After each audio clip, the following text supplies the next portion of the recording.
Hello. We're going to be solving triangles again. If you recall, that means find the measure of all three angles and all three sides of the triangle. And back in chapter 5, we were solving right triangles. So we already knew one measure about the triangle. So that we only required two other measures to be known in order to solve.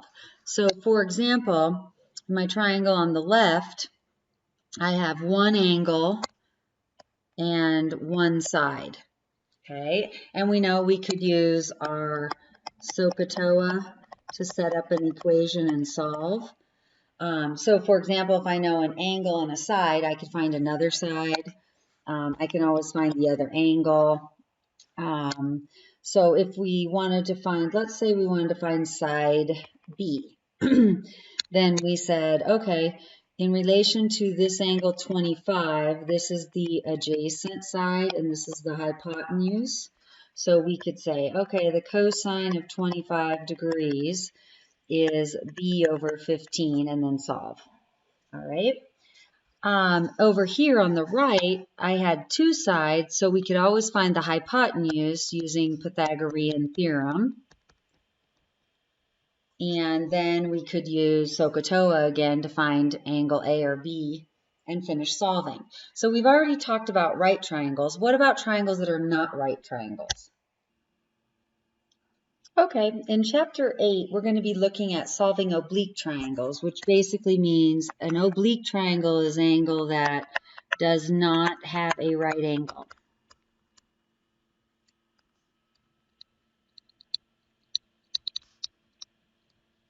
Okay, and just as with our solving our right triangles, we actually still need three measures. Okay, so here's some situations that you're going to encounter in sections 8.1 and 8.2 when you're solving oblique triangles.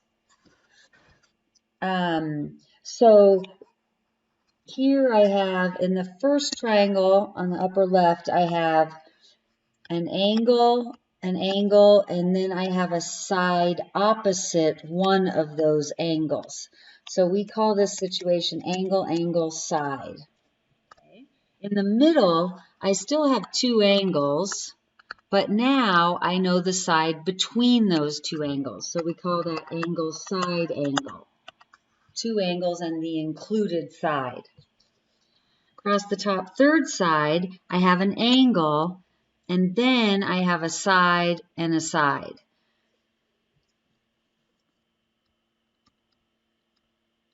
Uh-oh. No, we can't do that. This is the PG version of trigonometry, so we would write that as side, side angle. Okay, bottom row. Now, look in the bottom left. I have side, side, side. I have no angle.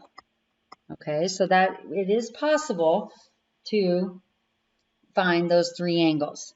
All right, and then bottom right, I have an angle, and I have two sides, but this situation is different than it was up here in the top right. These are different in that, yes, I have one angle and two sides, but it's the location of the angle. Up here, the angle is not between the two sides as it is below. So down here, we're saying it's two sides and the included angle. So we're saying that this angle is between these two sides. Whereas this one, I have an angle and I know the side opposite, okay? Or one of the sides is opposite that angle. So those are the 5 situations we're going to talk about. We have a couple laws or rules, formulas, whatever you want to call them, that we can use to solve these oblique triangles. The first one, you've probably seen this at some point in your math career. It's covered in geometry, or it's a basic geometry topic, but it's called the law of sines. And the law of sines basically says in any triangle, every single triangle, oblique or right triangles, this will be true. If you set up a ratio comparing the sine of an angle to the side opposite the angle. So if I take a look here, for example, if I have angle A, capital A, and lowercase a is the length of the side opposite. If I set up a ratio of the sine of that angle over the length of the side opposite, and I do that for all three angles and their sides opposite, those three ratios will be equal in every single triangle. Okay, so I could do the same thing. If I take the sine of angle B over the side opposite, take the sine of angle C over the length of the side opposite, those three ratios are equal. So the idea is, if we know three measures of our triangle, we can use any combination of two of these ratios and set up a proportion. And for example, if I knew angle A, and side B, I can find side C by setting up this proportion and solving, which you've been solving proportions since middle school. Okay, now it doesn't matter in our when we set up our ratios if you put the angles, the sine of the angle on top or the sine of the angle on bottom. So you can flip those. And I recommend doing it this way. If you're finding an angle, I put whatever I'm trying to find on the top. It just makes nicer algebra. But it's up to you. It does not matter. Okay, now here's the key. To use the law of sines, you must know at least one angle and the side opposite to be able to solve it.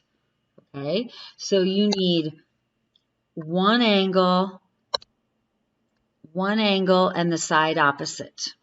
Okay, if you don't have that, then you've got to use another law, which is the law of cosines.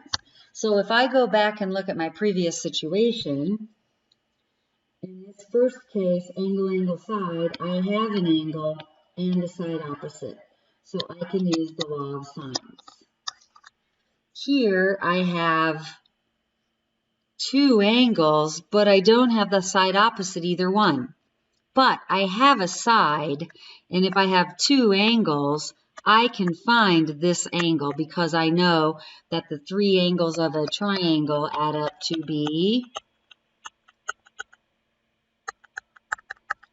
180 degrees. So we can easily find the third angle, and then we would know an angle in the side opposite. So we can also use law of sines here. Okay. And of course here I have an angle and the side opposite. So this is another law of sines situation. So the three in the top row are all situations where we can use the law of sines. In the bottom, no angle, so we cannot use law of sines. That's when we use law of cosines. Here I have an angle, but I don't know the side opposite. So once again, cannot use the law of sines. That's where we have the law of cosines for. So let's look at a couple solving triangles with the law of sines. Now, sometimes a picture is given, but most of the time it is not. So you're going to want to draw and label a picture and kind of keep track of what you have and what you're trying to find. Your picture does not need to be drawn to scale. I typically always draw the same shape, triangle, unless I know I have an obtuse angle or something. Okay, so it doesn't matter how you label it, what your triangle looks like. But the angles we use capital letters. The sides, we use lowercase letters. So I know angle A is 37, angle B is 54. Then lowercase a is going to be opposite angle A, just like we did with our right triangles. So that means the length of this side here, A, is 11. Okay, so I like to make a little list. A, B, C. For a couple reasons, keep track of what I have, what I need to find, and then I can compare at the end to see if my answer seems reasonable. Okay, so I know B is, let me write these over here real quick. Okay, so I can see what I need. I need angle C, I need side B, and I need side C. Okay, all right, so make a decision. First of all, can I use law of sines? Well, I know an angle and the side opposite, so I can use law of sines. Okay, and typically what I do is I start with that pair, that matched pair that I have. Okay, I'll write it with letters this one time, but you don't have to do this. So I'm going to say I've got angle A and I've got little a. Okay, on the other side of my proportion, then I need another angle or another side, which I have another angle. So what I'm going to do is then go for finding the side opposite that angle, which would be B. Okay, so then I've got sine of B over little b. Now, it's up to you, but I typically, when I set mine up, I'm trying to find B. So first thing I'm going to do is find side B. So if I was doing this, I would rewrite these flipped, and I typically write the one that I'm solving for first, but on the left, but it doesn't matter. So I would say, okay, side B over the sine of the angle opposite B, which is 54 degrees, is equal to, now on the other side I have to put a side on top. So angle A and side A, so that'd be 11 is side A. Angle A, then I'm going to take the sine of angle A at 37 degrees. So now I have this proportion that I need to solve, or this equation for B. So I want to get B all by itself. So however you think of it, cross multiply and divide, or you can think of multiplying both sides by the sine of 54 degrees. And you don't have to show this step. You can go jump right to what did I use to find this. So I would go right to this step, 11 over the sine of 37 degrees times the sine of 54 degrees. And you can certainly just add that to the top if you'd like. And now it's basically just put that in your calculator. 11 times the sine of 54 degrees divided by the sine of 37 degrees. Make sure that you're in degree mode. When we're talking about these triangles and their angles, we typically are in degree mode. So if you put that in your calculator and round to whatever you're asked to round to, I'll go to a couple decimal places. So that should come out to be approximately 14.79. Okay, then I like to come over here and write that down. And if I can, I try to avoid using rounded values to finish solving, but sometimes we can't avoid it. So that's okay. All right, so now I have side B. What else do I need? Well, I need angle C and side C. So I have to find one of these two first. Well, once you've got two angles, you can find the third angle. So I know that angle C is 180 degrees minus 37 minus 54. So angle C is going to come out to be 89 degrees. Okay. So now, once I know angle C, then I can find the side opposite that angle by setting up another proportion. So I'm going to find side C. Okay, so if I want to find C, then I need to know the angle opposite, which is 89. So C over the sine of 89 is equal to, now I need another pair. I typically like to start with my original pair that I knew the exact value of, then I don't have to use a rounded value. If you use the other pair, the B, that's okay. It's just you're using a rounded value, but it's acceptable. We get it. So to me, it's easy enough to just use this side, the right-hand side of this proportion again. It makes life simple. You don't have to think too hard. So that becomes 11 over the sine of 37. And once again, solve. So to find C, I'm going to take 11 over the sine of 37 degrees and multiply by the sine of 89. Oh, I was going to say, yeah, you could put that right in the top. So you just do 11 times the sine of 89 and divide by the sine of 37. So C comes out to be approximately 18.28. Okay, so I like to put this over here so I can see it. Now, let's take a look. Remember, we know in a triangle, the longest side is opposite the largest angle. This is my longest side, and this is my largest angle. The shortest side, this is the shortest side, should be opposite the smallest angle. Okay, so I like to just check that for sure to make sure, check that to verify I'm in the ballpark. Okay, you could also then set up ratios for these three pairs and put them in your calculator, and they should be equal to the same decimal value. Since these are rounded, you might be off a teeny bit, but good thing to check. All right, let's do another one. Oh, I'm sorry, I forgot to mention this. What was our situation here? We were actually given angle, side, because I have an angle and the side opposite. Okay. The next situation, we looked at this initially, that here I have an angle and an angle, but now I've got the included side. So this is angle, side angle, which is another law of sine situation. Okay. So I need to find, now notice how my triangle is not ABC. That can happen. So that means that capital letters are angles, lowercase letters are sides. So the side opposite angle K is little k. The side opposite angle H is little h.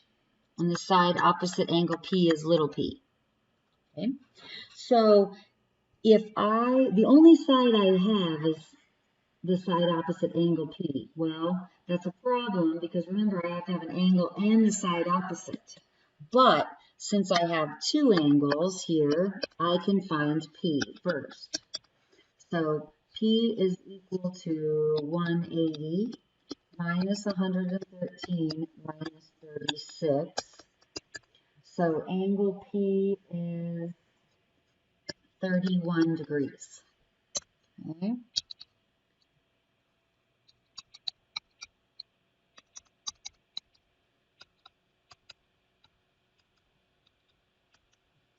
All right, so I've got all three angles now.